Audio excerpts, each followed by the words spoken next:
Hello all, welcome to TNPSC Knowledge Point. TNPSC Thirukkural series பார்க்கலாம். அதிகாரம் எண் 4, அதிகாரம் அரண் வலியுறுத்தல், குறள் எண் 31. சிறப்பு ஈனும் செல்வமும் ஈனும் அறத்தீனுங்கு ஆக்கம் எவனோ உயிர்க்கு.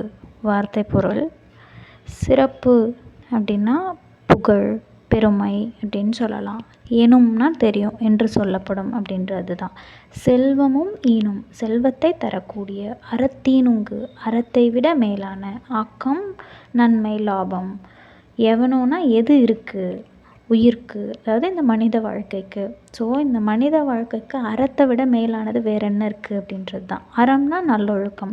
நல்லொழுக்கம் படி நம்ம இருந்தோம் அப்படின்னா நமக்கு புகழ், பெருமை தானாக வந்து சேரும் அப்படின்றது தான் இந்த குறளோட பொருள். ஸோ நல்லொழுக்கமாக நம்ம வாழ்ந்தோம் அப்படின்னா நமக்கு மரியாதை கிடைக்கும், வெற்றி கிடைக்கும், எல்லாமே நம்மளை தானாக வந்து சேரும். அதனால் அறம்தான் வாழ்க்கையோட மிகப்பெரிய ஆக்கம் அப்படின்னு திருவள்ளுவர் சொல்லியிருக்கார். தேங்க்யூ ஃபார் வாட்சிங்.